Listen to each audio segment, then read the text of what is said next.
Pay no attention to the men behind the curtain. Pay no attention, for here we are with another dangerous podcast. I'm Ian Alley Shields. How you doing? I'm here with my fearless co-host compatriot. We got John, we got Jules, we got Zed. Sorry, we got Jason, and we're all here together. How you doing, gentlemen? Bloodthirsty. We know Zed's ready to go. How about you, Jason? How about you, John? How about you, Jules?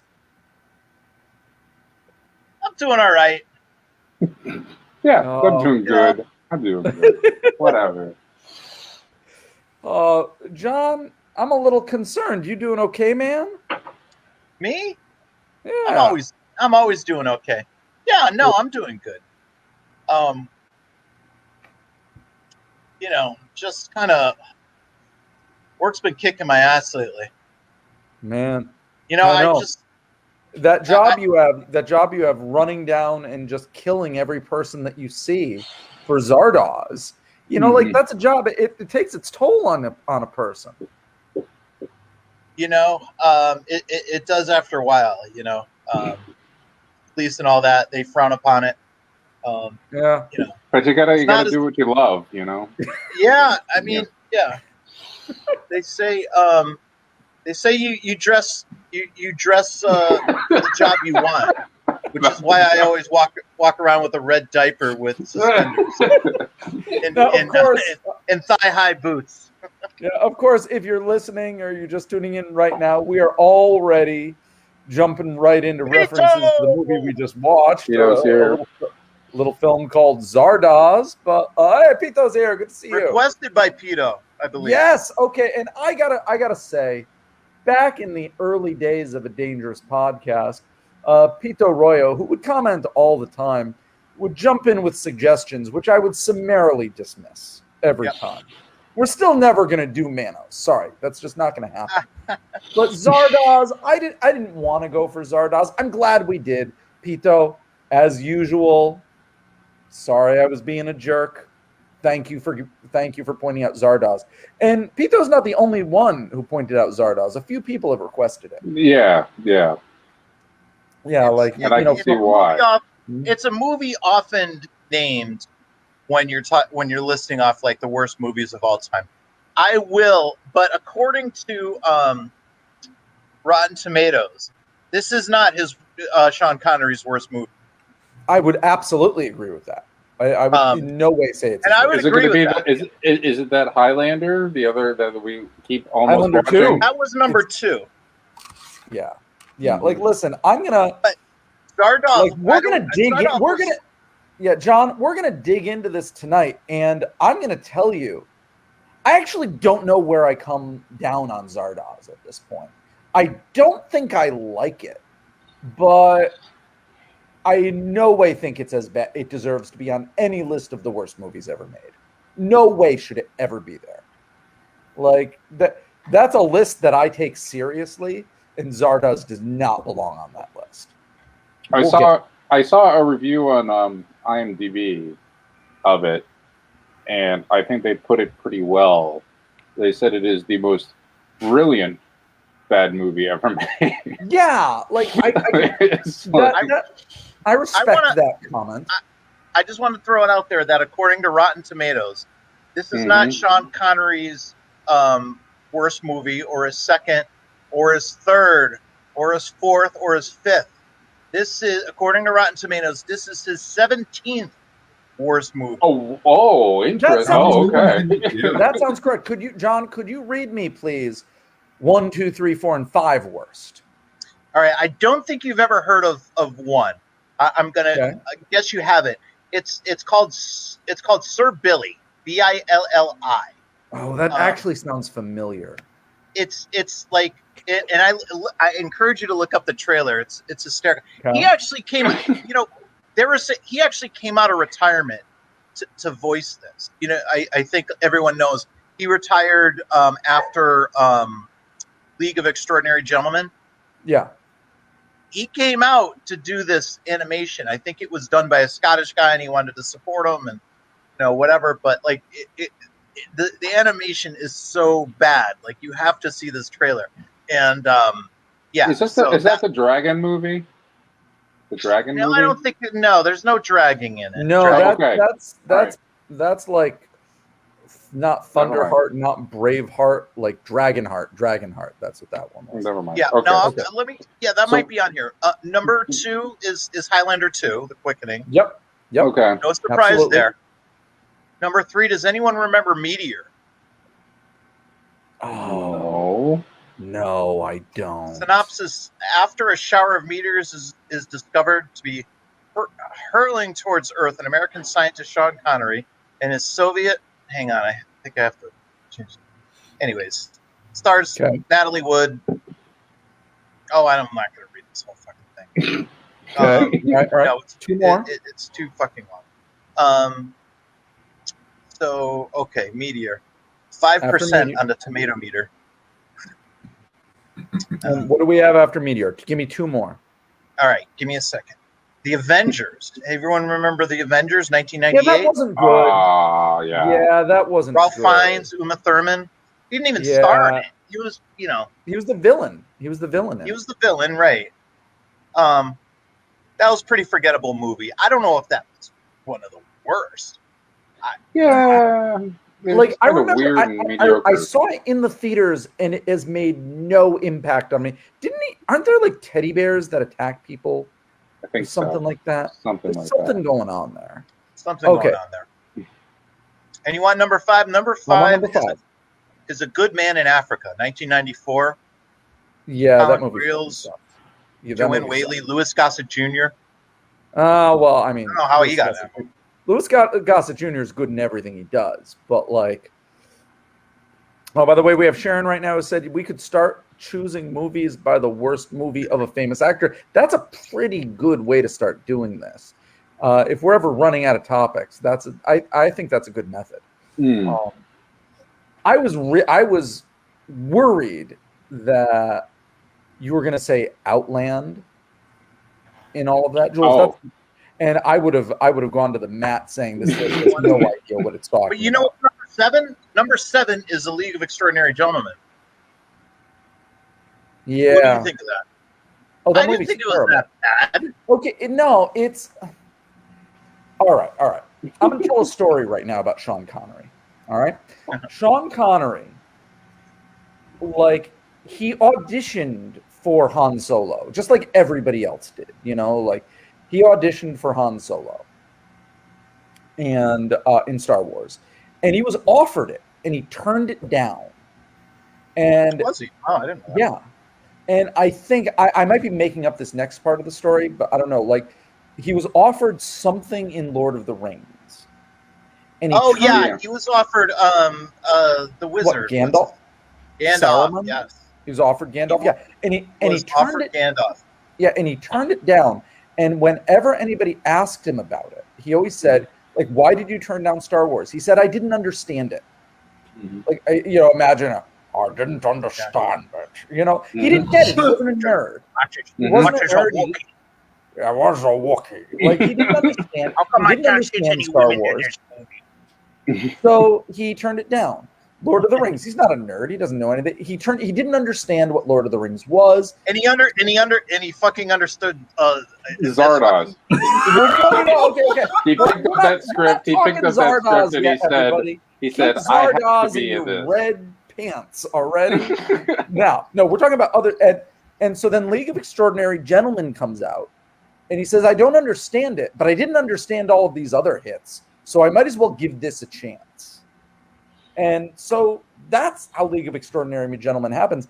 That's another example I give of that is like Halle Berry's Catwoman, the worst superhero movie nearly ever made. I don't blame Halle Berry for that. She doesn't know comic books. She's like, I don't know, Catwoman. People love Catwoman, right? This makes as much sense as anything. League of Extraordinary Gentlemen, it has some good stuff in it, but it is not good. Connery's okay in it. Connery's all right. But anyway, that's a long tangent. But then we get to the question you just said, Jules.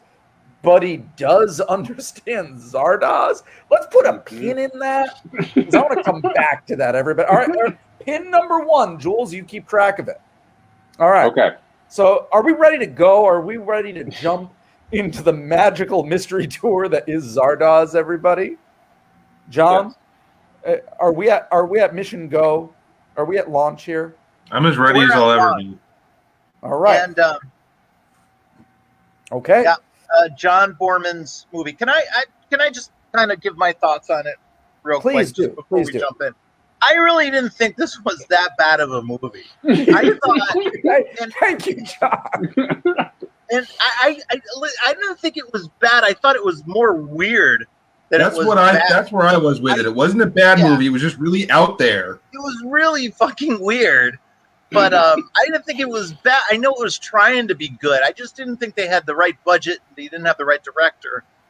It reminded me a lot of another John Borman movie, one of my favorites, Excalibur. Sure. They had a lot. Oh, there's a lot going on here that's similar to Excalibur. Yeah, they actually used a lot of the same locations, actually, that was used in Excalibur. But Excalibur is kind of like this movie, like if they did this movie right, is what Excalibur would. But I thought the premise was pretty good, honestly. Yeah, John, I'm going to diverge from you here in even saying that Zardoz does it wrong. That I have problems with Zardoz, and my general problems with Zardoz lend towards two things: pretentiousness and overindulgence. Those in my mind are the biggest sins of Zardoz. Do you mean the pretentiousness, like how convoluted some of all that psychic? Yes, Jason. Yes. Name anything in this movie, and yes.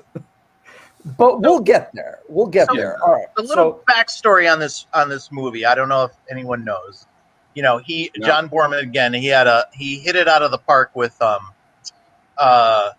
Excalibur. No, that came after this. Right before this was fucking Let me get IMDb here. The four guys getting fucked in the ass by rednecks. What's that movie? That would be Deliverance. Deliverance. Oh. Yes. John Borman knocked it out of the park with Deliverance, and he did. So, and John, okay, we've mentioned Deliverance like 4 times in this podcast before, and I want to note that how you just described Deliverance, that is really doing disjustice to in a good movie. I wasn't trying to do it justice, but you knew exactly what I was talking about when I said it. Yes, I'm just saying for the record. For the record, give a royal review. I know that. Deliverance I understand everything about Deliverance. Everybody. It was wonderful. The story, the novel was great. Movie was fantastic. But if I need to be reminded of the name of the movie in the quickest amount of time, I'm going to say 4 guys getting fucked in the ass by rednecks. Yeah, that's pretty good shorthand. We all know exactly what I'm talking about. Okay, so he makes Deliverance. He knocks it out of the park. So he makes it Deliverance. He next thing he wanted to do was Lord of the Rings. He was set to do that. Couldn't get approval. Whoa. Pause for a wasn't second. Getting was this the Lord of the Rings that the Beatles were with, like the Beatles? No. That was like 66. That was like right after Help. Okay. No. Okay. Yeah. And that was so he's going to do Lord of the Rings. He was greenlit to do Lord of the Rings, but they couldn't work it out. They couldn't agree on a budget that he wanted to do. So he wanted to do like, a fantasy kind of a thing. And, as heavily hinted, it was very much based off of Wizard of Oz with the talking giant head. Yeah. Hey, John, I'm just going to say right now, you have some connection issues. So the only way that we're going to kind of do this is if we don't talk over each other. So everybody, let's kind of get that norm all right here, our Zoom norms. So, yeah. All right. So, okay. He was going to make Lord of the Rings. That falls through. And then he goes for Zardoz. So I'm going to set the scene for Zardoz. And spoiler alert right here. I kind of fell asleep in some parts of Zardoz here. Sorry, Jules. Sorry. So, I don't want to lie to the public. I don't want to Yeah, well, I mean, some scenes may have gone on a little too long. So Yeah, a little too long. Really? Really?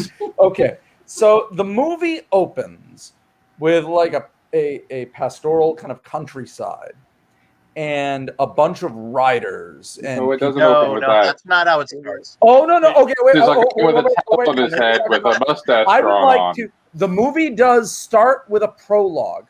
Please, I'm not skipping it, but I don't want to talk about that prologue till the end. Can you indulge me, please? Yes, because you're okay. Indulge All right, me fine. Okay, but we're not skipping over it.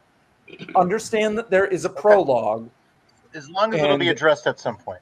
Yeah, and so we will then come back to it. So the movie after the prologue opens on a pastoral countryside, and there's some riders and some and just people on foot walking through the hills, and then we kind of see that they are dressed completely similar, and it's not even red, it's almost hot pink. It's verging on hot pink. These crisscrossed bandoliers, they're all men dressed in nothing but crisscrossed, nearly hot pink bandoliers with like bullets in them over their chest, and then a diaper. Is that what you'd call it? I was thinking like somewhere halfway between a cloth diaper and a loincloth. Yeah, a loincloth I think is really the best. And then thigh-high boots. Myself. Yeah. What was that, John? And then thigh-high boots. Thigh-high boots. This is not like, and this is a uniform. Everybody's wearing this uniform. Crossed hot pink bandoliers, booty shorts, and thigh-high boots. This was a money-saving, low-budget outfit. This was not like all decked out in armor, because that would have cost 5 times more. Jason, I'm going to say no. This was a completely and utterly deliberate choice based on design. You're right that they didn't have the money to be decking them all out. It was another Borman. Was it his wife that did the costumes? Was it? I don't know. It was a woman's name, Borman, and I was like, in the credits. Oh, by the way, Kyle Price Livingston, he has a comment, says you can also describe it by singing that banjo riff. Oh yeah, he's talking Very about true. Right. Bang, bang, bang, bang, bang. Right. Yeah. Yeah. You can. Thank you, Kyle. There's a way to shorthand deliverance without being crass. And then when I can't remember the name of Zardoz, I can just hum Beethoven's Symphony. Yeah. Zardoz. It's the same thing. Okay. This also brings up for me, Jules, do you always need to credit classical music when it's in a movie? I mean, technically, no, you don't, because there's no copyright. Yeah, but I'm noticing the same thing you did. Like in the opening credits of Zardoz, they list the... Yeah, they put it there. Because they didn't really have any credits. I don't know what was going on. I mean, there were barely any credits. Yeah. I don't know. There were no proper ones at the end. When they played that song and they showed the credits, I was like, was this something I heard in Clockwork Orange? And then I looked it up on Google, and that was actually Beethoven's Ninth. Yeah. Mm-hmm. Yeah. But they didn't credit it or reference it up, except for like you look it up online. Yeah. But I was always mad at James Horner because in Aliens he steals the Shostakovich riff. It's used in 2001, and he does not credit it at all. It's not in the credits. It's not on the liner notes of the album. It's not anywhere. He just lifts it and puts it in there. Yeah. So let's not talk about James Horner. Jules has some particular beef with James Horner right now. Mm-hmm. Yeah. A while back, Jules and I were watching the mega 4-hour making of Aliens. And then it gets to the part where James Horner is complaining that he couldn't get the score done in time. And I'm just looking over at Jules, and he's got this blank look on his face, and he says, yeah, James Horner's got a lot of excuses. You take it pretty seriously. Anyway, we're going to get through this opening scene. So, yes, all of these loincloth-clad people, they're going down the countryside. And then this giant, enormous stone head with a gaping mouth, is, and it's about the size of a large building. It's floating, and it kind of floats above them. And they all go, Hail Zardoz! Hail Zardoz! And Zardoz, booming voice from this giant head, lays down the law of the land. It claims that all of these people are the chosen of Zardoz, and that as the chosen of Zardoz, Zardoz has given them the gun. And then they're like, yeah, fuck yeah, guns. And they're lifting up guns. They're like, we got guns. And then Zardoz is like, and you must use these guns to kill everyone. That is the commandment of Zardoz. And then it says, the penis is evil. As soon as I heard that line, I was like, I am in for it in this movie. I know I am. Yes. So according to Zardoz, the penis is evil because seed springs from it and life from that. And life is evil and basic. Okay, I'm gonna now quote, another post-apocalyptic film. This would be Road Warrior, when the guy not Road Warrior, Thunderdome, where the MC in the Thunderdome says, fighting leads to warring, and warring leads us to this whole mess. And that's what they kind of say. Like, you're going to have kids, they going to fight, and then there's going to be war, and then we're just back in this same mess. So the penis, evil. The gun, good, because the penis brings life. Life is bad, and the gun kills life. I think you're really selling everybody at home on this point of view. Which made me think, by the way, well, actually, let me finish this, then we'll talk about this scene. Guns are good, kill everybody. And then I've got to say, I don't know if everybody's with me here, but we have an image which is one of the most disturbing and just exquisite images I've ever seen on film. It's so surreal. You're looking, it's kind of an angular bird's eye view looking up at the mouth of Zardoz being this giant floating stone head, and then a torrent vomits out of its mouth in an arc like water. And for a second you can't tell what it is. Are they crystals or what is this? And you realize it's guns. It is vomiting guns. Like water onto the ground. And I'm like, holy shit, if you're gonna make some surrealist imagery, you could do fucking worse. It was a gorgeous image. I mean, it was disgusting, but they never top this. If you're going art film, that was brilliant in my view. And then, and so everybody's scrambling to grab, and it's all sorts of guns. You got shotguns, handguns, M16s, Tech 9s. And then you see one guy grabs a gun, and it's a revolver of sorts. And there it's our man, Sean Connery. He's got this gun, and then he points it at the camera, which Jules, I thought you're not allowed to do. He points the gun directly at the viewer and pulls the trigger. Now, this is a weird old. Can I note something? Yeah. Can I note something? Yeah. All of the guns that were coming out of the head were shotguns, where Zed had a pistol. There were handguns. I saw them. Were there? And there was specifically a Tech 9 in there. But this is an old film rule, and I think it was like corrected. I don't know what organizing body would demand it, but it's kind of like the thing, you can't show a child on television getting shot in the head. The only reason I specifically know this is they talked about it in the making of the Walking Dead show, where there was this kid zombie, and they needed to do some editing trickery so that you wouldn't actually see her get shot in the head. So, and like that, I always thought there was a film thing that you can't point the gun directly at the camera and pull the trigger. Am I making that up? There might have been at some point, but obviously not by the 70s, and obviously not by the James Bond movies, which always opened with James Bond coming out in the camera and okay, right that's a good point. And they did a lot of things in this movie they shouldn't have anyway. So. Fair enough, Jason. And so, yes, Connery, he's got a gun. He's wearing that diaper and that bandolier. He shoots us, the viewer, in the head. Okay, that's our opening scene. I'm opening it to the group. Reactions. I've talked pretty high and minded and said that image of the vomiting of the guns was an unbelievably striking image.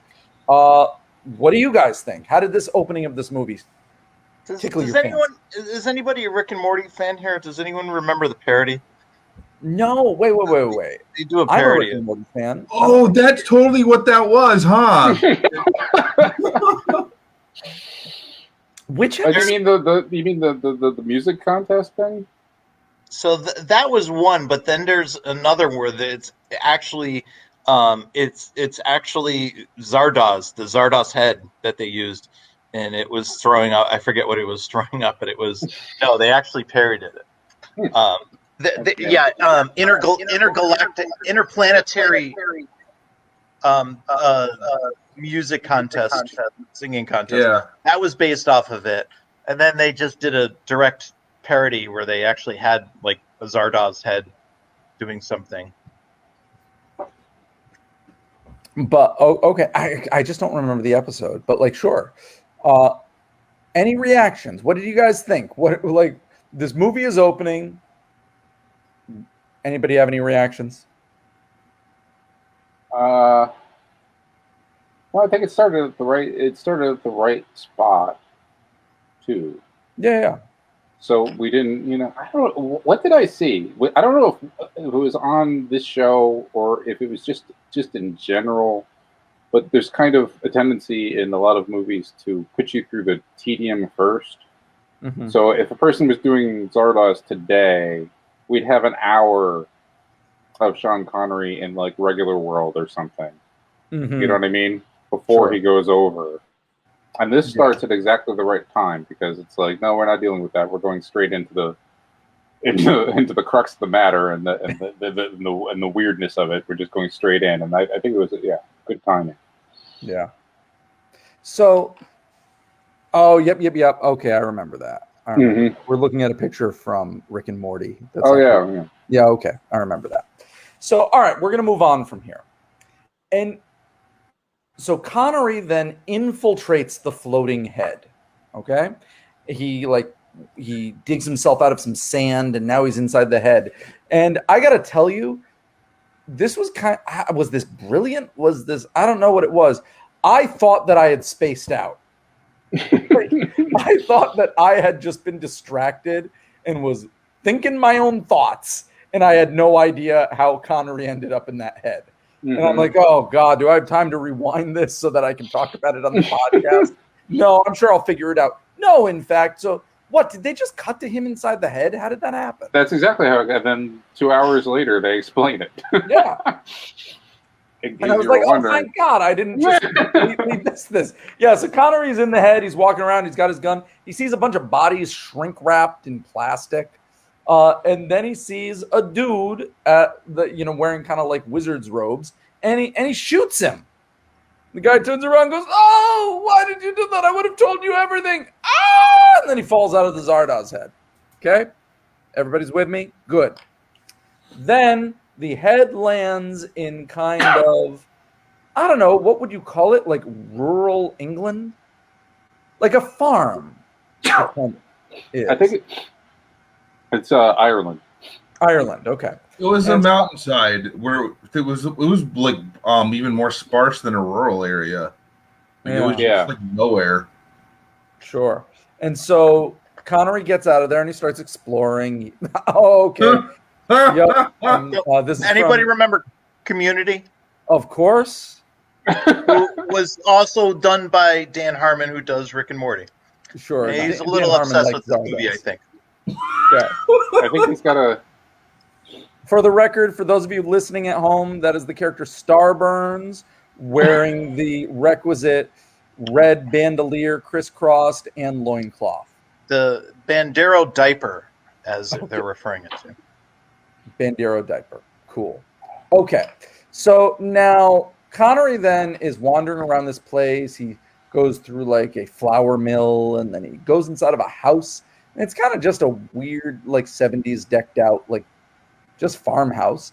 And he's going through technology. He finds a magic ring that can it's not a magic ring. It's like technology. Like he's got this technological ring that could project images. And it's just going through all of the different needs of the Vortex. Like Vortex 6 needs peanut butter. Vortex 3 needs meat and everything like that. And he's like, who lives?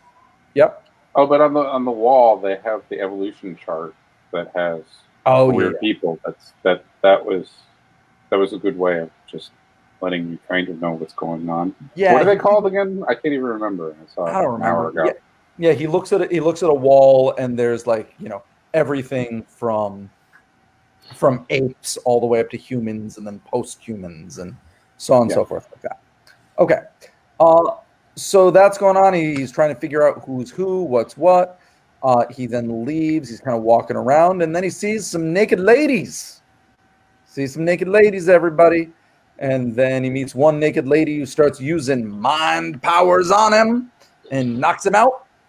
And then he wakes up, and he's in some sort of mind-reading chamber where they're projecting his thoughts onto the wall, and then you see what he is. He is an exterminator for Zardoz.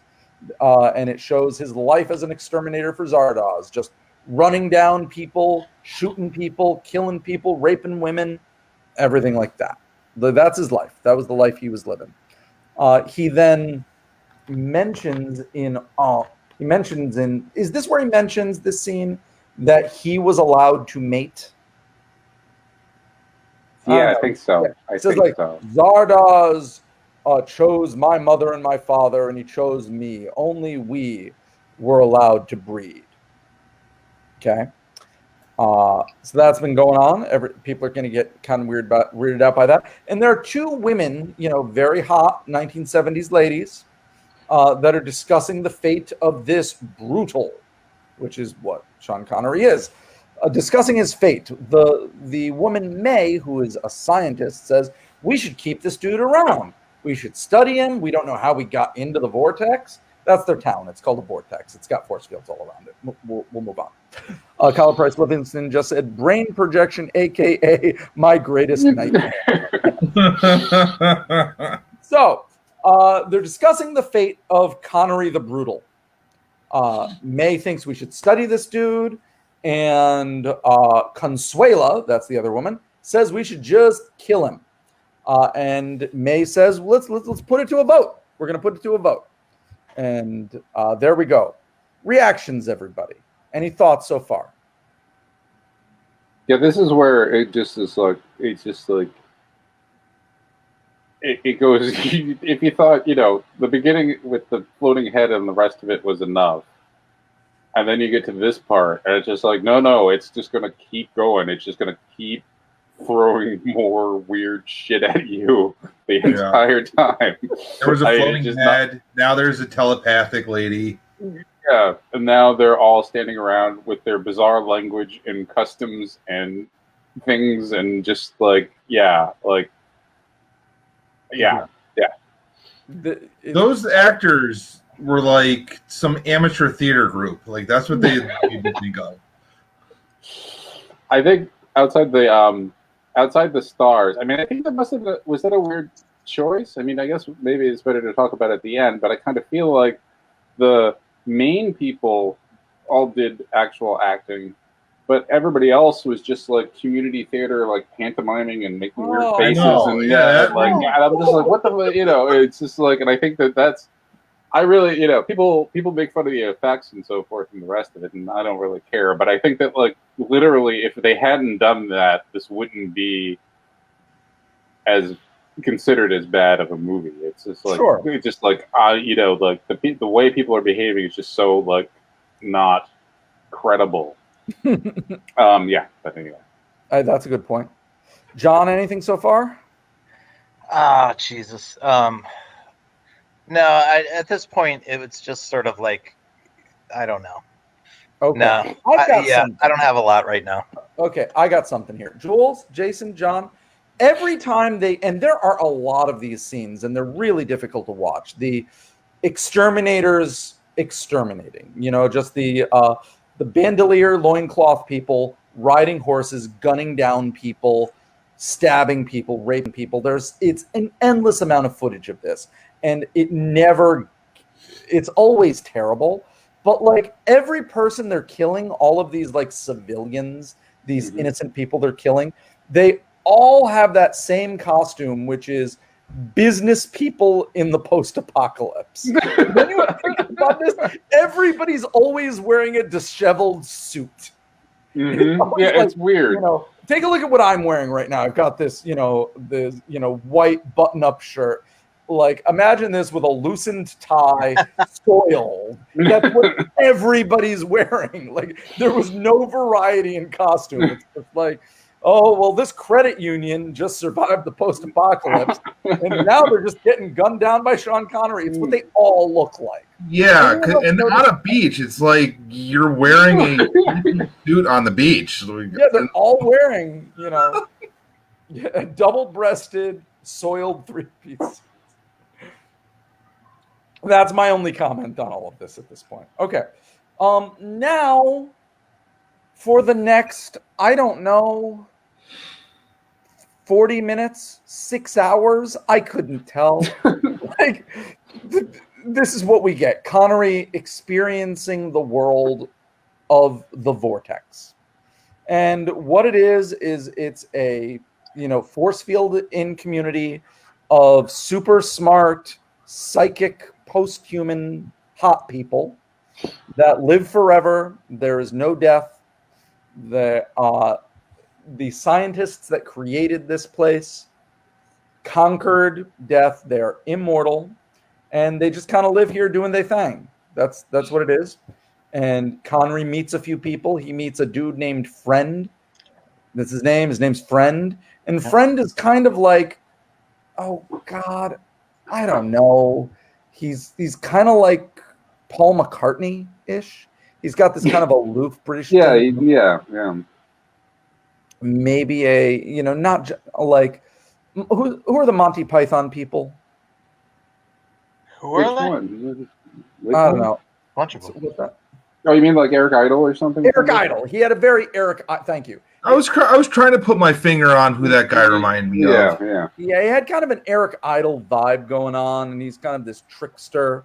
And Friend becomes Connery, whose name is Zed. We're just going to call him Connery. Befriends Connery and kind of shows him around town. And the only kind of important thing I want to note right here is he takes him to the prison. How they discipline people in the Vortex is they age them. You commit a crime, you get 5 years, and that 5 years is your body ages 5 years. Now, you're never going to die. You can maybe be 1,000 years old. You're never going to die, but you're going to get old and ugly and senile. And they've got this one glass house where all of the old people that have committed tons of crimes are. And they're all just super old and dotty, and they don't know what's going on. They're not hip to the new music. They don't know how to make the TV work, and that's where they are. Okay. All right. That's about it, right? It's a dystopian, psychic people Vortex prison, and you got old people that are the criminals. Am I missing the only other thing is the apathetic people. What are the apathetic people?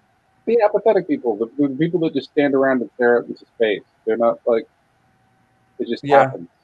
Yeah, there's a lot of them.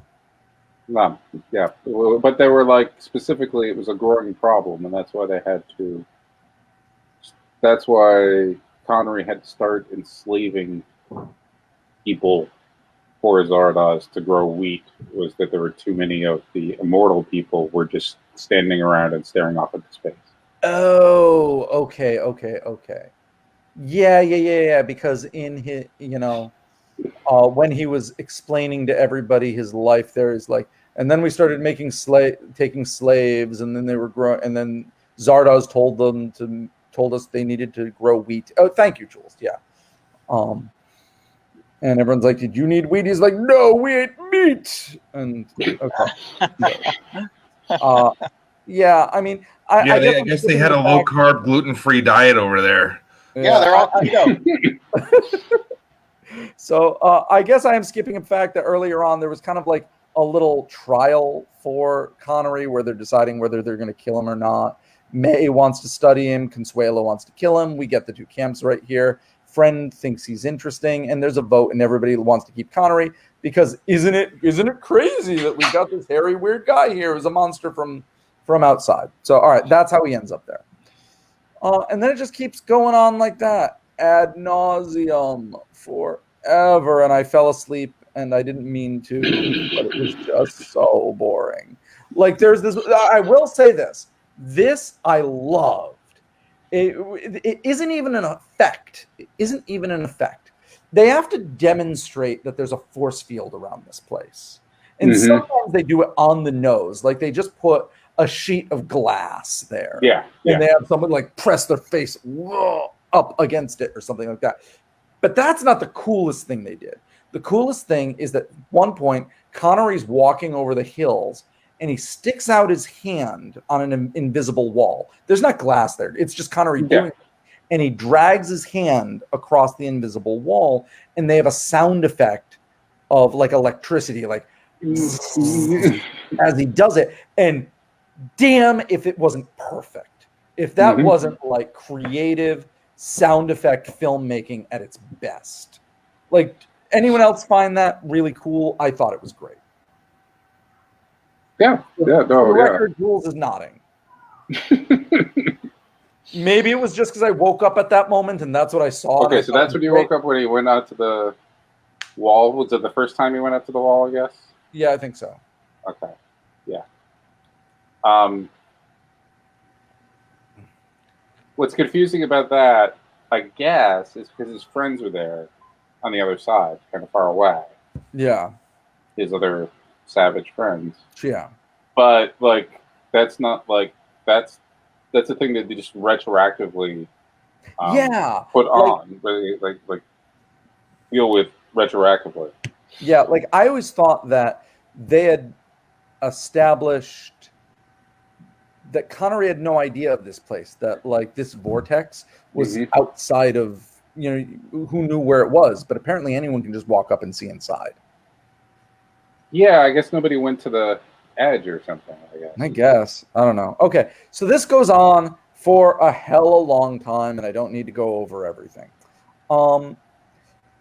Can someone tell, at some point, Friend ends up in prison, and they age him like 40 years. Why does that happen? I was awake then, but I couldn't catch it. Why did Friend end up in prison? No, because they were all debating whether to get rid of Connery again. Okay. But then they all just like flip out and then like go after Friend. Okay. Like that. Right? Did I miss something? John? Hold on. We'll get John's back. Hey, John, got a question for you, buddy? You there? Yeah. Well, so we don't know why Friend ends up in prison, but Friend ends up in prison. And Connery goes to see him, and he's old and he's ugly. Okay, that's going on.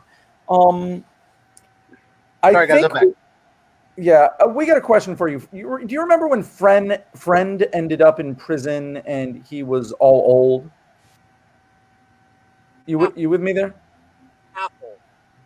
Yeah. Why did he end up in prison? What did he do? I that's part of the weirdness. I mean, I don't know. Nobody fucking knows. It was just, I'll admit that was not the only part where I was like, "What the hell is going on?" Okay, but at least all four of us agree there is no explicit reason why it happened. Because guys, I'm best really I can tell. glad I'm talking about this movie with you because I just assumed that I was zoning out. And No. You have to be on crack to understand this movie. But you have to be on acid to understand this movie. Yeah, something. You have to be on some sort of drugs. But I'd like to note that a dangerous podcast is not endorsing drug use in order to get a better understanding of Zardoz. There are more important things in the world to use drugs to understand than Zardoz. But if you do, against our advice, come on the show and explain it to us. Tell us. I really want to know. Yeah. But here's another thing. They want to kill, like the Immortals want to kill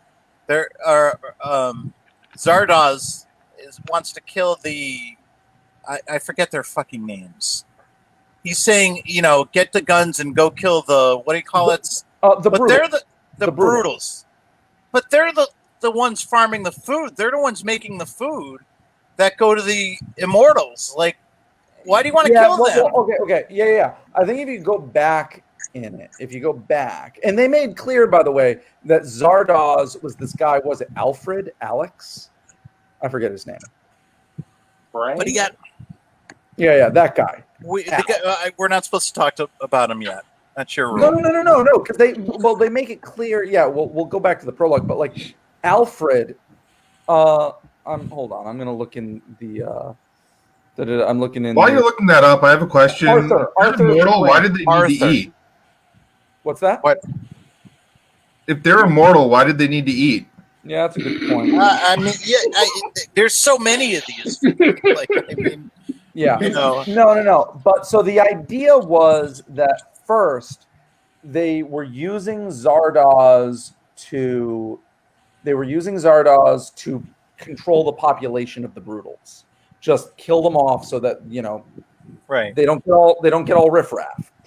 And then when they were running out of food, they're like, wait, let's have the Brutals, they grow food for us. Okay. Yeah. So were they not ever thinking that? I mean, not from the I don't know. So, but also they make it clear that like the immortals from the Vortex, they didn't really get what I keep looking at what Arthur's doing, what Zardoz is doing. They're like, wait, this doesn't make sense. And what he told Sean Connery that he could have sex and no one else could. Wait, what's going on? What's this? And then Friend goes, listen, Arthur's an artist. He improvises. What do you want? So that's going on. At this point, I'm gonna jump to the end, and I'm afraid to jump to the end because I'm going to fall into a nightmare trip from which I will not emerge. Like, join the club, buddy. Relatively straightforward up to this part, and we're about to get into Neil fucking Breen territory.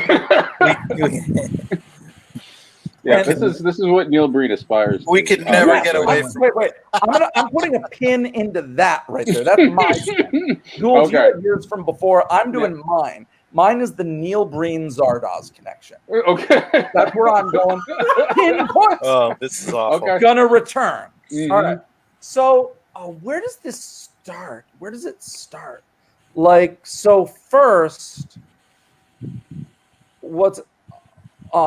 Connery confronts May.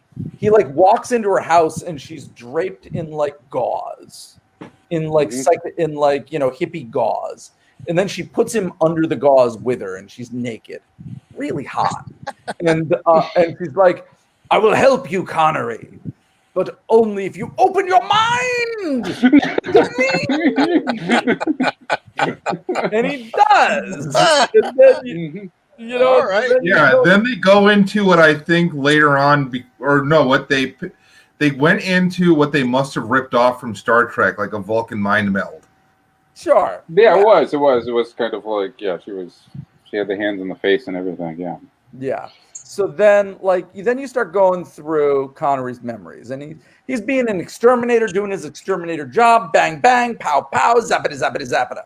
And he's talking about how I love to watch them run. And I love the moment of their death where I was So I'm sorry, I don't even know what I'm doing right there. But then he's like, and so they're outside, and I gotta say, God, this shit is creepy, and it's very like very Julie Taymor in certain ways. Like she's the director of like the Lion King musical and the Titus Andronicus movie, very famous. Like a lot of the costuming in this was, in my view, very proto Julie Taymor. And one of the things that I found it really creepy is the exterminators would wear these rubber masks or paper mache masks that were front and back, almost like the Janus symbol, that were the face of Zardoz. They were just kind of white and then splattered with red. That was creepy as fuck. And so Connery's wearing one of them Zardoz heads, and he looks up at a window and he sees somebody wearing a mask, and so he shoots at him. Then he goes inside, and then he realizes he's in a library. And then he sees a floating book, and he grabs the book, and he's going in. And so then in his voiceover, he explains like that book that he grabbed was a learn to read book, like a child's book, like A for apple, B for ball, things like that. And he's like, and then I learned to read.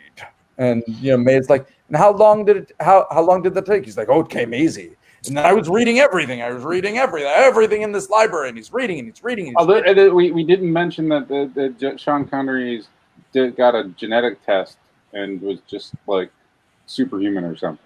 Yeah, oh yeah. We didn't mention that's important here, where he learns to read in like 5 minutes. He's like, I was reading, and then he reads the book, and he's like, no! And he tears the book, and she's like, what is the book? What is the book? He's like, no, I can't. What is the book? What is the book? And it turns out the book is The Wizard of Oz. And if you remove some letters from Wizard of Oz, what do you get, everybody? Zardoz. Wizard of Oz. No! And then he reveals that it was his plot to infiltrate the head and kill Zardoz. And they're like, what? How did you do it? He's like, it was easy. I just went inside the grain. And so that's when they go in and they show how he did it. He hid himself in the grain. He shot up Zardoz. Bibbidi bobbidi boop. There you go. So, okay. At that point, he comes out of his Vulcan mind meld with May under the gauze, and she just starts kissing all up this dude. She's all naked. She's rubbing all. She's like, you inspire such feelings in me. Yeah, and she wanted to meld something else besides his mind. And so then Consuela comes in, and she's like, what the fuck is this? And she's really like, what the hell is this? What the hell is this bestiality? Yeah, she's like, there's a word for this, bestiality. Then she says, like, you'll be aged no less than 50 years for this, and no man or beast would ever want you. And so then, I don't know, shit gets real. Like Connery yeah. I don't know. Boy. Connery gets on the run, and Consuela really loses her shit. She's getting a torch-bearing mob. She's like going nuts. And so Connery, he's running from the mob, and he's running, and he's diving down some hills. And there's actually this really intense stunt. Did anyone see this? Where like Connery's running, and there's this really steep hill in the forest. And he kind of does this jump, lands on his back, and just slides down this really dangerous hill. And like I swear that was Connery doing that stunt. Looked like it. I was like, whoa, he's wearing a diaper. He could hurt himself. Yeah. Yeah. So that's going on. Then he meets up with some other chick who's like the mayor of Crazy Town. I don't know. We've seen her once or twice. She's this really stoned looking blonde who like says, she's like, Sean Connery, you must liberate us. Now you know the truth. You must liberate us, but you must promise to liberate me when it is my turn. And then you get a vision of Connery just like shooting her in the chest, and her getting all happy about it. And she's like, you have strength, but that strength may fail you. If that happens, eat this leaf. And she gives everybody, you're following it. She gives him a leaf. And then he's running. He's got to get to the tabernacle. Right? He's got to blow up. He's got to destroy the tabernacle. Oh yeah. And as Joel said, at some point in this, he runs up to the hill. He sees a bunch of his exterminator buddies, and he starts doing like sign language to him, like. And they're like, got it, and they go away. Remember that fact. So then Connery goes and he finds Friend, maybe, I don't know, and he goes and he finds a Friend's basement, right? And then goes to Friend's basement, and then there's a whole bunch of the apathy people. And they make out with Connery, and then they make out with each other, and now they've been given purpose in their life. And what I don't know. I don't know. It's just one of those token 70 orgy scenes. Yeah, they're in 3 out of every 10 movies in the 70s. Sure. So then he goes into a house, and then he falls into a fever dream of like finding the tabernacle and destroying it. Like first he runs into Albert, the Wizard of Oz, who's like, hello, Sean Connery, it's good to see you. I've manipulated everything from the beginning. Remember that book you saw in the library? That was me. you've controlled my life. And stuff. I don't know. And then he finds the computer that runs the vortex. And we forgot a really important thing. May said, listen, all of my followers, here's what we're going to do.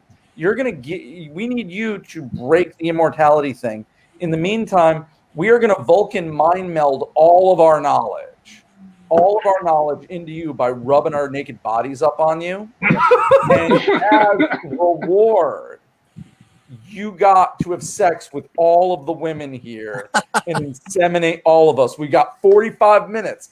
Can you do it? Connery's like, of course. You know, something tells me this scene is what got this movie financed. I think they started with this and they built the story backwards. This is the spine of the film. All right. Here's your money. What's the rest of the movie about? People start rubbing up on Connery and teaching him algebra. Another chick will come and rub up all on Connery, and now he knows all of Shakespeare's works. Can anyone? I'm also going to say this is the moment right here where they are passing the entirety of human knowledge into Sean Connery by rubbing on his junk. That this is the whitest fucking movie I've ever seen. It is so white. There were so many different ways they could have expressed telepathy. Yeah. They chose that. Yeah. That's true. But I'm just saying that they chose to say that all of human knowledge is essentially British literature and algebra. That's what it's algebra is about. What more do you really need? Algebra is from the Middle East. Algebra was invented in, I think, Mesopotamia or something. Sure. It's not white boy stuff. I don't know. Yeah. But there's not one non-white face in this whole damn movie. But anyway, I mean, it's the 70s, and it's not the only movie. And another thing is, all the people, every actor in there is like a thin, trim, skinny person, which is surprising for a community that eats so much bread and their whole diet is starch. Yeah, green bread. green bread. Whenever they're ripping open them baguettes, I'm like, ugh, I don't want any of that. Any of that Romulan bread. I'm not looking. Soylent green bread. That was one of the good touches of it, because I just remember watching them, but they all were passing the bread around and not doing anything. And then one guy breaks it, and then everybody's like, "Oh, okay, now we can eat." And it's what the hell is that? What was it duck bread? Yeah, I don't. Yum. Yep. Okay, all right. And so, Albert is. I keep forgetting his damn name. It's Zed. Arthur. So Arthur Zardoz, says to him, "Look inside the crystal ball. Do you see what do you see? If you see something, then you're good. If not, then you're." That's totally his voice too. He's like, "Look inside this crystal ball." and first, Connery's like, I don't see anything. Then he's like, I do. And he falls in, and now he's trapped in a room with a computer who's saying, I am the god of the vortex. Do you want to kill me? Connery's like, yes, I want to kill you. And he's like, well, okay. And then he falls into a house of mirrors, and he's that is the bad trip sequence. That is in so many 70s movies. It's ridiculous. Yeah, he's running through the house of mirrors, and he's shooting himself, and everything's happening. Meanwhile, back in the vortex. Well, if I may for a second, part of that scene reminds me of a really bad version of when the main character in Logan's Run is being interrogated, sitting in that booth, and he's like, "There is no sanctuary," and all that. Yes, it's very similar. Yeah, pretty much. So, I just don't know what more to say about this. It's super trippy. It goes on interminably long. And I can't even tell you how it really ends. Just Connery wakes up and he's in the room with May and friend. Right, yeah. They're old. Yeah. And Consuela's mob has burst in, and they're breaking shit. Before he goes into the computer, Consuelo just decides to marry him, I guess. Oh yeah, Consuelo comes down. Yeah. She's like, oh yeah, she goes to kill him with a dagger. Yeah. And Connery's like, you can't. And you won't. The chase is always better than the kill. Which I don't know, Connery, like you professed your love for killing many times throughout this entire thing. Yeah, and then she's like, you're right, Connery, I love you. And yeah, okay, so that's going on. And when all the immortal people were asking to be killed once they became mortal, it's like there's no, like the whole community or that whole evolved species of humans does not have self-preservation instincts at all. I mean, haven't they been? Tell me, please. Haven't they been alive for like 2,000 years or something? Yes, so. No, it was only a couple of hundred years from now. So I mean, they were just like and they were alive when the initial creators of it were alive. So it wasn't that long. Yeah, it took place in like 2200 something. Yeah. We do learn in this the origins of the vortex. That like the world was dying. Everything was riffraff. The greatest scientists and rich people in the world, they formed the vortex. They conquered death, and then the scientists, like they had their kids, and then they're like, that's it. That's all it can be here. And then the scientists said, in case we ever crave for death, we're going to erase all our memories of the origins of the vortex so that we won't die. And of all this convoluted stuff they kept adding, like even after all the psychic stuff and the telepathy and the this and that mythology, then they added something about they were going to go to space. Oh no! They went. I went to space. It was boring. I love that. I love that. Kill me! I'm so bored. Yeah, he's like, well, originally we were all going to go to space and go to a different star. And Jeff Bezos story. Yeah. And friend goes, yeah, we did. Another dead end. I thought that was great. And so then, so Connery wakes up and he's now a Superman. Like he has the knowledge of all the naked ladies that rubbed up against him, and and he has all the knowledge of the supercomputer that he killed.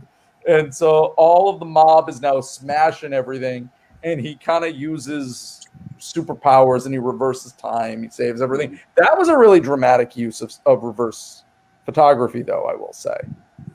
Yeah, like that was the film coming back. You're watching all the statues back up together. That was pretty cool. Yeah, that was sweet. And so I don't know. Connery goes outside. He confronts the mob and says, I will give you the gift of death now because I broke the tabernacle. So then they're all lining up. And he goes to May's people because May had the followers. I guess those are all the people that done rubbed up on Connery's junk to teach him algebra. And he says, and he tells them, walk outside and make your way. And so they do. And then he goes over to Mayor of Crazy Town. She's standing on a pedestal. And she's like, now, Connery, liberator of immortality, liberate me as you promised you would. And so Connery goes to shoot her, and then he doesn't. And he says something. I don't know if he says something. And then she gets shot. And then you go, oh, shit. It's all the exterminator people with their loincloths, and they're running around, they're killing everybody. And all of the formerly immortal people are like, oh, how novel. This is great. And they're all like, yeah, okay, sure. Bang, bang, bang, bang, bang, bang, stabby, stabby, stabby. And they're killing everybody. Yup. Mm-hmm. And so, so everybody doesn't get killed. And actually, I'm skipping an important thing. As everyone was walking and talking earlier on, there's Alex Zardoz who says, by the way, I had a big part in all of this too. I bred you specifically, like many generations, so I would get someone who could read and had all of these magical abilities to get us to die. Look at me, I'm awesome. And, he was doing that. And so then you have this really creepy thing where like Friend and Alex are on the ground laughing as they're being stabbed to death. Creep me out, everybody. Creep me out. So yeah, and then one of the exterminators, after everybody's dead, is like, all right, we did it. Connery. Hey, Connery, where are you? Connery. I mean, he's yelling, Zed, where are you? But like, Zed's off doing his own thing, brother. He's off. And so then you see Zed and Consuela in a cave. And then you cut to Consuela. They moved a floating head, which fell out of the sky at some point. Oh, they're in the head? Is that where they are? Yeah. Oh, okay. Okay, yeah. The head fell out of the sky. So they're in the head. And then Consuela's mad pregnant, like super pregnant. And then you see Connery and Consuela sitting side by side, looking at the camera with a baby between them. And then Connery and Consuela get a little bit older, and the baby's a little bit older. And you get the idea. It's time lapse. The baby's turning into a man, and Connery and Consuela are getting older and older. I gotta say, there was this disconcerting moment where old man makeup on Connery looked exactly like actually old Connery. Like we've seen Connery before he died, and there's this and at some point they go way past it, like, and it's like, oh, it's just crappy old person makeup. But there's this moment where it was spot on. And I'm like, yikes. There's a funny story with that in that Sean Connery, I guess, is notorious for hating makeup. He hates the feeling of makeup on his skin. And like he was in like makeup for hours, just getting ready for it. And it took them forever. And then after a day of shooting it, they're like, oh, we fucked up. We have to do it another day. And like he went fucking off, and I think he like beat up a fucking guy working on the crew or something. I mean, he just went fucking off like over it. Yeah. Oh man! And so it shows it aged all the way to the point where there's skeletons, and you can see like his gun is hanging up on the wall, and it's rusted, and there you go, everybody, motherfucking Zardoz. Do you know who originally was cast as Zed? It wasn't Sean Connery. Was it Christopher Walken? No. Oh, sorry, I don't know. You're warm, I would say. Burt Reynolds. It was, my God! It was a last minute change. He got sick, and then he couldn't do it. It was a last minute casting change for Sean. So did they just tell Sean Connery to grow a Reynolds mustache? He did, didn't he? Yeah, I know. Yeah. He totally did. He knew from the script that was the most important factor. When I first saw that, I'm gonna try this right now. I'm gonna try this. Zardoz. No, I can't do a Burt Reynolds impression. Sorry. There's like it comes randomly when I can do an impression. We need Norm Macdonald here to do Burt Reynolds as Zardoz. I was just thinking that. Yeah. He does a great. That'd be great. That'd be fantastic. Yeah. So, okay. What are you, flying head or something? Yeah. So we got some pins that we need to pull out of this tapestry momentarily. But before that was Zardoz. Give me the hot takes, everybody. Jason. Give you the what? Give me the hot takes. What was your take overall out at you about Zardoz? I mean, I don't use hard drugs, but I think if I did, that would have been the time to use some kind of hallucinogen. It would definitely help you there's some things you can't understand unless you're on like some serious hard drugs, and it's like right. The Apple. I don't know if anyone's seen The Apple. That's another movie. I'm familiar with The Apple. Yeah. Whoever made that movie must have been, having too much fun while they were making it. Okay. Jules, you have a pin. Please pull it out. What was it? Oh, yeah. That was the prologue at the beginning of the movie with the Wizard of Oz guy. Okay. Yes. Really gave me a bad feeling about the whole thing. I was like, oh, no, I do not want to watch this. I was like, oh, no, this is I do not. And as it turns out, apparently that was added. The director added it when the audience was just too confused as to what was going on. And he thought that having the Wizard of Oz guy with his magic marker mustache. Okay, wait, and a hold on, towel hold on his head hold was going to help. Stop. Mm-hmm. I need you to, for those who haven't seen it, in detail explain the prologue. What did he say? It was just some weird. It was Okay. just like, So, hey, let me put said. something on it. Hang on. I just want to add. It wasn't the director. It was actually the studio. Like they finished was the it? Okay. film. The studio said it's confused. It was supposed to start with the flying head, and they were just like, it's too confusing. The audience isn't going to understand. Your fucking movie is fucking crazy as it is. You need to explain shit right off the bat. So they were the ones who threw in, like, you have to have this. Okay. So, Jules, I will explain what he says. Can you visually explain what's happening in the prologue? It's a black background and he's got like a black shirt on, so it's just his head, and then it's just the towel thing that they all wear, and it looks like Aleister Crowley. And then the camera just kind of makes his head like float around the screen kind of randomly. Yeah. As he does this, he pontificates. That's there's no exposition here. Like, if this prologue was created to make the movie make sense, they fail. But it was because the first things he said is, "I'm Arthur, whatever," and he's like, or Zardoz. He's just explaining that he's really Zardoz, and he's kind of explaining what you're about to see. Yeah. So the flying head makes sense. And he says, in the story that you're about to see, I manipulate everyone. It's like you're in a high school play. Yeah. And I'm manipulating you, the viewer, for your amusement. Right. Yeah. And then he says, and I am a fictional character. And he's wearing literally, there's a marker mustache on him. Yeah. Like, but what about you? It was a magic marker goatee. And he had, what was he wearing on his head? What was that headpiece? It was like, I think he had a t-shirt on his head.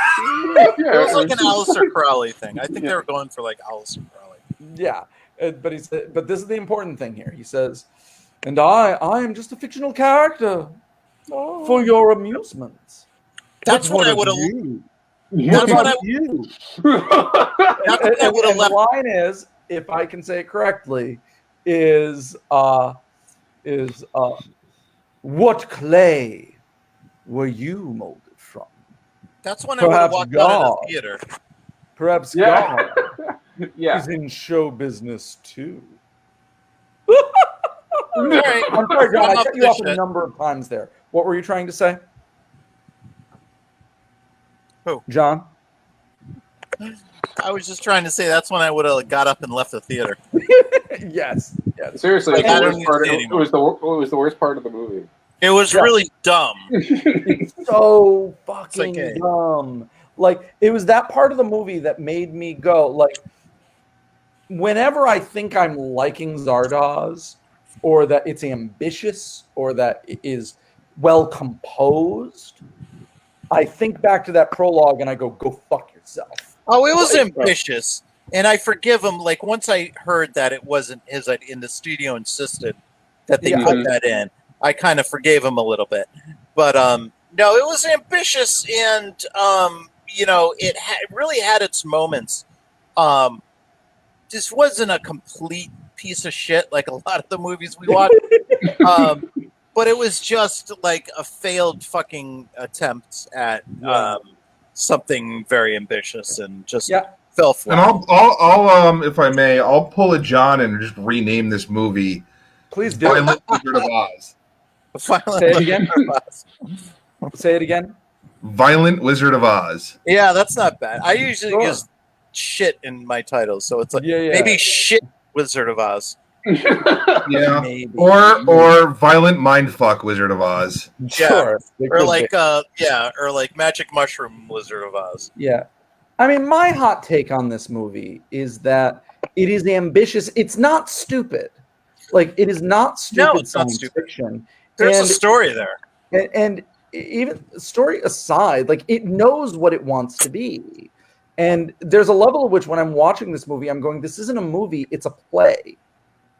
It's That seems to be what they were going for, because like I was saying about the weirdness of the way people were moving and acting has to be on purpose, because it's not like this director was like, doesn't know how to direct people on screen to act like they're acting in a movie.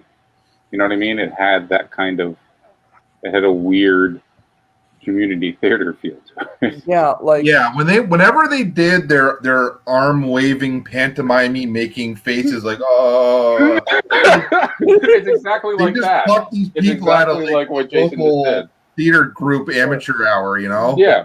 But I'm not trying to denigrate the theatrical aspect of it. In many ways, I think Zardoz would work better as like an avant-garde play. Mm-hmm. Like if you pared it down, I actually think a lot of the cinematic elements get in the way of it. But that's neither here nor there. I think this would have been. I think this would have been. I thought this would have been. I thought this would have been well received as like a musical, like Hair. Like that's what it should have been. Okay. So we've done a lot of fan casting and fan reimagining. John wants this as a musical. I would pay money for it. But no, for me, I think it is a smart film at times. I think it is at worst visually blah, and at best gorgeous. Well, you know, some of those far away up on the mountain shots of the landscape looked pretty, you know. Right. Yeah. And the best shots were the stuff that he also used in Excalibur, honestly. Yeah. You know, it's Ireland. You know. Where this movie loses me is I don't think it knows what it wants to say. Like, what is its message? What is its general thesis? This immortality bullshit. That immortality is bad. Penises are bad. Death is good. I guess. I just no. Whatever no, that's not it. That's not it. And maybe this is why I like the '70s movies, because you had the same objection to Rollerball. Yeah. And I think that, you know, in terms of nobody is going to resolve, you know, no filmmaker is going to come along and be essentially the best philosopher who ever lived and like answer these questions. No. So just like bouncing the ball between the two, because it was all horrible. It was kind of like, on the one hand, these people were horrible, but on the other hand, kind of like a world of death, and the rest of it wasn't good either. So it wasn't like that they were like saying, you know, one is better than the other or anything. You know what I mean? They were fully, you know, just being like this all. And it was just, the similar thing happened in Rollerball, and I remember. I know. And I have to admit something, Jules, that I think you won that argument with me on Rollerball, where I really see your point there, but I don't think so here. I don't think it's not that, like, it wasn't that they just were throwing out questions and not giving us an answer. That I don't think they knew the questions they were asking. At some point, they get lost in the weeds. That's let me give my take. They don't even have a coherent theme. Okay, John, sorry. Let me get, and this, I have the same criticism with a lot of movies where, at the beginning of this movie, not the not the epilogue part, I kind of, you know, I kind of like, whatever, that's bullshit. I read about it before I watched the movie, so I knew that was thrown in by the studio, and so I just kind of like, you know, forgave that. It was like, okay, the movie starts now. But I was really into it at the beginning, and I have the same criticism in a lot of movies. The setup I thought was great. I thought that I was so into this during the setup when you know, Zardoz is doing his thing and throwing guns. I was like, fucking great. And it's just like, I think that's where, as far as the writer goes, he gets this idea and then he just kind of writes the story, and then it just kind of flows. It's kind of like, I mean, I can give you a million examples. Another one is It, which the setup is great, you know, with Georgie and the boat and Pennywise and the sewer. That's fucking great. if it just stopped right there, it would have been. He should have walked away right there, closed the book, and that was like it. But you're right, and that's one of the things I love about, and I know this is corny, but that's what I love about the Blair Witch Project. They don't explain anything. It's all in your imagination, and it's just they just show you little bits and pieces, these teasers, and then the rest is your imagination, and they allude to it, and then it just stops, and then you are just left with these things. But I think when they're just going off on this thing and this wild journey, and it just kind of disappoints, and it was like, man, this shit started off so fucking good with this floating head throwing guns and ammo at everybody, and now we're, eating leaves and shit. Thank you for saying that, Don, and that reiterates Jules' point. And I want to reiterate my point, which is in film, I don't need answers, especially in science fiction, and especially in 1970s science fiction. It's better without it. Yes. Yeah. And you just drive yourself crazy trying to figure it out. Yeah, nor do I want it. And I think, Jules, you make that really good point. No filmmaker is ever going to adequately answer these large questions. No, that's not what I'm looking for. It loses me when I feel that the author or the filmmaker doesn't even know the questions it's asking. That they are vague in even the questions. Yeah. And in even the mood that they are trying to make. And that is I think that is the sin of Zardoz, is that it starts out strong. It knows what it is trying to do. It knows the world it is building. It's never going to be able to satisfactorily answer these questions, just like you can't answer these questions in real life. But it is a coherent insanity, I suppose I will say. And by the end, it is just dovetailed so many times that it doesn't even know what it's talking about anymore. And I think that's my biggest problem with it. Right. I'm going to go to my pin now, and I'm going to pull it out. Okay. My Neil Breen Zardoz. Yeah, there we go. All right. Bringing him home. Yes. Zardoz is what Neil Breen is aspiring to in many ways. More David Lynch, actually, but you need to explain that because I don't get that at all. what we think is, okay, why did Connery do this movie? Because did Connery understand this movie? I do not think Connery did. But what he did get is he gets to play a character that is hyper intelligent, who then absorbs the knowledge of all of history by ladies rubbing up on his junk. And to reward these ladies, he will have sex with them. And then he will bestow upon everyone else in the world the gift of death. And then he will leave, and he will choose to leave Eden to be with the super hot woman who hated him and now loves him. If you cannot tell me that's not every Neil Breen. The only thing is, Sean Connery didn't write this. That's the thing.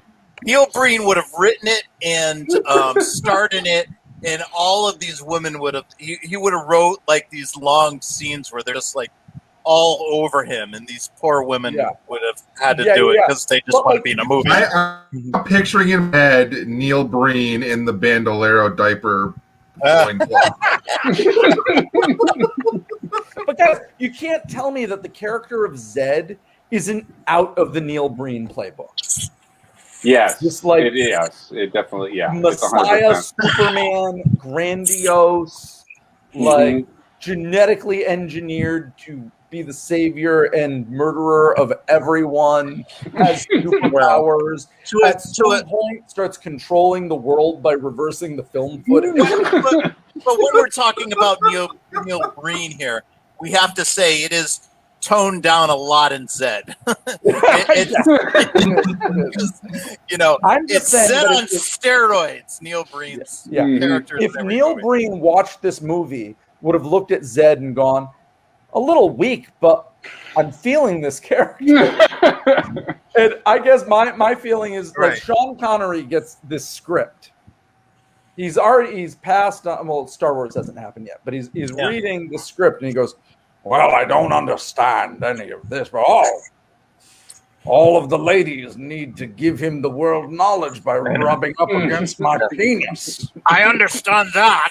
That is right. I understand. That is writing. I understand. I'll take the rapist for 400, Alex. That's therapist Sean Connery. Pito, all right. Pito Yep. just said, guys, can we all meet up for the new Dune film when the time comes? The answer is Pito, yes, but we're not doing that for a dangerous podcast. You got Zardoz. No, we're doing it for a dangerous. We're doing it for a dangerous podcast. We're doing Dune because Dune is what I mean. I don't know about the new Dune, but Dune is one of the shittiest movies I've ever seen in my fucking life. And that's where you're wrong and wrong and wrong. No, I am not. That is David Lynch's shame in life. That would take him to the grave. That was awful. So, in any case, guys, here we are. That was my pin. Any last thoughts on Zardoz? Like, my last thought, and then I'm giving it to the group, is this. Zardoz gets a bad rap because of the hot pink bandolier and the loincloth. Like, I'd never seen the movie, but I'd seen that image a million times, and you're like, it's that. Can we get that picture? It's like Connery. He's standing there in the bandolier, the loincloth, and he's going like, with his gun. And you see that, and you're like, what the fuck is that? I'm not touching that with a 10-foot pole. And so Zardoz gets a bad rap. And it lives up to the surrealism, but you just assume it's going to be terrible, and it's not. That's my feeling. That particular choice of the bandolier loincloth has done it no service in its reputation going forward. That's my final thought on Zardoz. Anybody else? Mine is related. The fact that we have all become too cool for Zardoz is what is the problem, you see. So everybody looks at that and just is like that's too weird. And the side effect of that is that we don't get anything as weird as Zardoz anymore. It's your big criticism of the new Dune film. My big criticism of the new Dune film is that it looks like a Prada ad from 5 years ago, and it's supposed to be 30,000 years in the future. I expect 30,000 years in the future to look... Jules literally just broke up right there. Right. Jules is frozen. I think he's frozen. He's frozen in time, I think. He's out of the podcast, but I've heard Jules pontificate about this many times. Like, Jules just turned into one of the apathetics. Yeah. Like, Jules thinks that the future is probably going to look a lot more like Zardoz. It's not. You're not going to be wearing 3-piece suits. You're going to be wearing hot pink shotgun bandoliers and a loincloth. Okay. We just finished Jules' thought for him. Jason, Jules, how about you? I don't know. Just I wonder what that movie would have looked like if they weren't tripping the whole time they made it. We will never know. John, how about you? I would, first of all, I want to say I would love to see this movie remade today. Yeah. With John Borman, I would love for him to get another shot with today's technology doing this movie. I think he would knock it out of the park. I think this would be the greatest. Who's playing Zed? Who's playing Zed? Oh, fan casting right now. Bradley Cooper. That he could do it. Jason, you got Chuck anybody? Norris. Chuck Norris would be great. Chuck Norris and everything. No, Matthew McConaughey. The Rock. I don't know. Matthew I'm McConaughey would be an interesting. Who's choice. a swarthy kind of a Sean Connery type of actor of our time now? No, we don't want to just Farrell. redo. We don't want to. Yeah, Colin Farrell. I mean, that's spiritually Right? kind of the same thing. Yeah. But I don't think we should go. We should be trying to redo Connery. I go Matthew McConaughey. He's a little old, I think. Connery wasn't young when he made that movie. You need I know he was. You're right. 30s, 40s, maybe. God, I don't know. Yeah, I think you're right. You know, I was looking over at Sean Connery movies. His first movie was made in the 50s, dude. Yeah. So, you know, before we go, we started this by I listed Rotten Tomatoes 5 worst Sean Connery movies. You want to do his best 5 movies? What are his best? I do want to hear. Jules is back, everybody. Yep. Sorry about and that. Jules, I completed your thought for you. You said 30,000 years in the future, they should be looking like fucking Zardoz. That's right. Yeah. It should be like, what the fuck am I looking at? What the hell is this? Because it's 30,000 years in the future. And I also want to explain the outfits. That was the outfits, like the diaper Bandero, I guess they're called the Bandero diaper, whatever uniform, the red diaper thing. That was the idea of John Borman's wife. That was what Jules was saying. Yeah. So like it's the Yoko Ono effect. You just let them do their own art. He did the right choice. I was really wondering, did Zardoz also give them their uniforms? Like with the guns, like there's the vomiting of the guns. Did they also have the vomiting of the loincloths and bandoliers? I don't know. Like, where were they getting those and like making them so on point? I'm not sure. I don't know. Okay. So, I mean, if you're going to lecture people that the penis is bad, you might as well make them wear a red diaper. Also, I'm just going to kind of say that pretty much many of our major religions have preached that as well, as in the don't have sex. I haven't seen it work yet. Why did it work with Zardoz? Everyone's like, you know what? The only one who's allowed to have sex is Connery. Yeah. Dodge another bullet, guys. So, top 5 Sean Connery movies according to Rotten Tomatoes. And 3 of these are fucking 007. So okay, well, we'll go through them. Let me go with number 6 because I'm going to go with number 6 because that's an interesting one. Time Bandits. How about that? Yeah, sure. Huh? Yeah. Okay. Speaking of Monty Python, number 5, From Russia with Love. Okay. Just a good movie. Yeah. Dr. No, number 4. Number Jules 4. And I may differ here. I think Dr. No is one of the lesser. I agree. Billy Bonds. I saw that actually. It's on YouTube, and I go to sleep watching YouTube documentaries, and the YouTube Vortex. It just stick on something and it takes. So when I wake up, I'll put on like a documentary on like whatever, and then when I wake up, the craziest thing in the world is on. One time it was Dr. No, and it was freaking me out. It was so insane. Anyways, 95%. Okay, yeah, sure. Yeah, Dr. No. Dr. No, that was 1962. I had no idea. The Man Who Would Be King is number 3. Good movie. Number 2 is Goldfinger, which hard to argue. I'm going to say Connery's best number one. 2. Okay. Now, number 1, what's this going to be? Nobody will ever guess this. I never even heard of this movie. Highlander 2. It was 100%. No, that's second to last. We already covered that. Highlander 1, I think, is in the top 10 or thereabouts. Should be. No, I think the top 20. He made a lot of fucking movies, this guy. But number 1. Number 1 was a movie from 1959.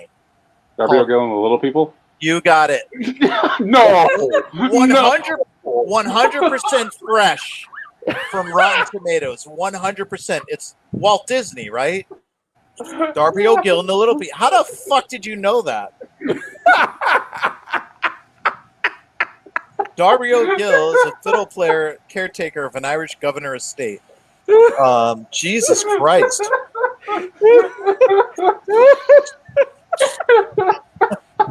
Number one, 100%. I guess I can't disagree with that. I don't know. Oh God, Jesus Christ! I'm like, what's Right, better than everybody. Goldfinger? What could possibly be better than Goldfinger than trying to? Oh, Darby will kill the little people. Yeah, well, according to Rotten Tomatoes, they're raving about it. There It's you the best go. thing ever. Mhm. There you go. So, all right, everyone, run out and see that. Well, okay. Before Rated we G.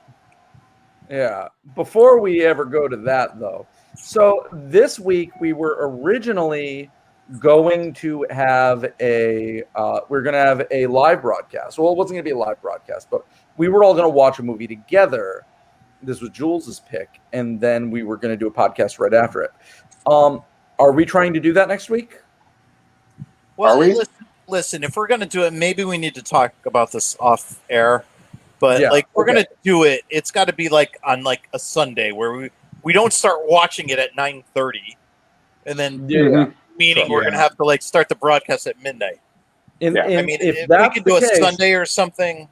Yeah, if that's the case, Sunday guys, afternoon. yeah. If that's the case, it's my turn this week. So I'm going to go with theme right here. I'm going to go a movie that's been dodged a few times. Highlander 2. Boom.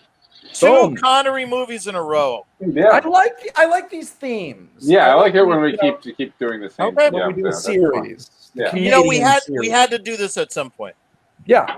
This is one of the movies we just have to do. And this right here is another traumatic Ally Seals life experience that I had that I will be telling everybody about next week. With that, thank you everyone for coming to another Dangerous Podcast. John, Jules, Zed, or Jason, thank you guys for coming together just like we do every week, taking the hits for the team. All right. See everybody next week. Have a good night. Have a good night. Bye, everybody. I've got a lot of killing to do, so good night. Yeah. Get to it. Get your time out of your work schedule. I understand. All right. How do I get out of here?